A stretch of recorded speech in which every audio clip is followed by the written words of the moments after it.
गोविंदपुरम गांव में गायत्री और नंदन नाम के पति पत्नी रहते थे। वो दोनों लड्डू गोपाल के बहुत बड़े भक्त थे। उनकी शादी को 4 साल हो गए, लेकिन उन्हें कोई औलाद नहीं थी। नंदन गांव के जमींदार के खेतों में काम करता था।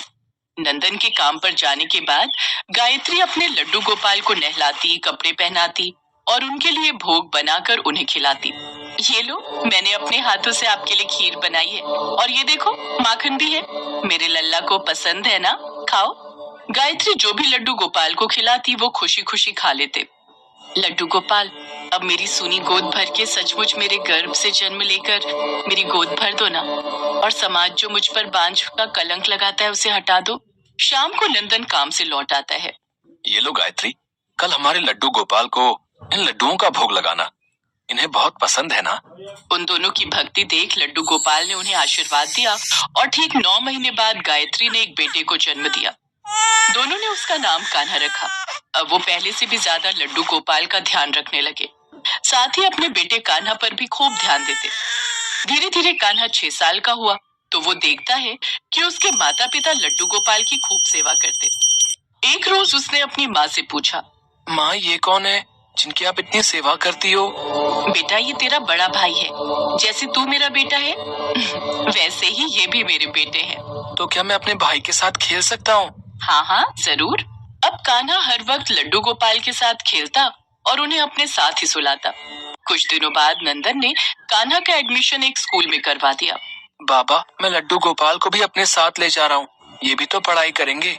नहीं बेटा, ये पहले से ही बहुत ज्ञानी और बुद्धिमान है। लेकिन कान्हा का पढ़ाई में बिल्कुल भी मन नहीं लगता। गायत्री लड्डू गोपाल से प्रार्थना करती है, हे लड्डू गोपाल, मेरे कान्हा की पढ़ाई में मदद करो। फिर एक रोज लड्डू गोपाल एक बच्चे का भेष बदलकर राधा के साथ आए और कान्हा से मिले। मेरा पढ़ने का बहुत मन करता है, क्या तुम हम दोनों को भी अपने साथ स्कूल ले चलोगे? तुम कौन हो?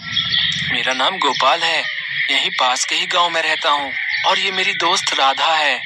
मैं तुम्हें अपने साथ स्कूल तो नहीं ले जा सकता, लेकिन मेरा पढ़ाई में मन नहीं लगता, तो क्या तुम मेरी जगह स्कूल चले जाओगे? ठीक है, लेकिन ये बात किसी को पता नहीं चलनी चाहिए। ठीक है। गोपाल ने चुटकी बजाते ही कान्हा का रूप ले लिया और कान्हा का बैग लेकर लड्डू गोपाल स्कूल चल दिए। साथ ही राधा भी स्कूल स्टूडेंट बनकर उनके साथ चल दी। सारा दिन उन्होंने खूब मन लगाकर पढ़ाई की। साथ ही लंच टाइम पर लंच करते और दूसरे बच्चों के साथ खेलते और उनकी पढ़ाई में भी खूब मदद करते। शाम को जब वो दोनों स्कूल से लौटे तो उन्होंने जो भी स्कूल में पढ़ा था वो सब कान्हा को बहुत ही अच्छे से समझाया। कान्हा को सब अच्छे से समझ आ गया। अब ये सिलसिला रोज चलता रहा। कान्हा बस परीक्षा देने ही स्कूल जाता, वो हमेशा अव्वल आता। अब कान्हा बड़ा हो गया और उसकी पढ़ाई की तरफ लगन देख उसके माता पिता ने आगे की पढ़ाई के लिए शहर भेजने की सोची। अब हम अपने कान्हा को आगे की पढ़ाई के लिए शहर भेजेंगे। उन्होंने कान्हा को शहर भेज दिया, लेकिन उसे वहाँ लड्डू गोपाल और राधा की याद सताने लगी। तभी दोनों वहाँ प्रकट हुए। तुम दोनों यहाँ? तुम यहाँ कैसे? मैं तो हर जगह तुम्हारे साथ हूँ। सच सच बताओ गोपाल, आखिर कौन हो तुम? मैं वही हूँ जिसकी याद में तुम पढ़ते नहीं थे, यानी कि तुम्हारा भाई लड्डू गोपाल, और ये है मेरी राधा रानी। इतना कहते ही लड्डू गोपाल और राधा अपने असली रूप में आ गए। मैं धन्य हो गया प्रभु। अब कान्हा ने खूब मन लगाकर आगे की पढ़ाई की। लड्डू गोपाल और राधा पढ़ाई में अब भी उसकी मदद करते थे। इसके बाद कान्हा को एक बड़ी कंपनी में नौकरी मिल गई। उसके माता पिता की गरीबी अब दूर हो गई। कान्हा ने उन्हें सारी बात बताई।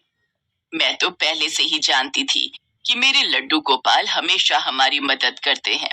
आज हमारी खुशियों का कारण वही है। तीनों ने लड्डू गोपाल और राधा रानी को धन्यवाद दिया।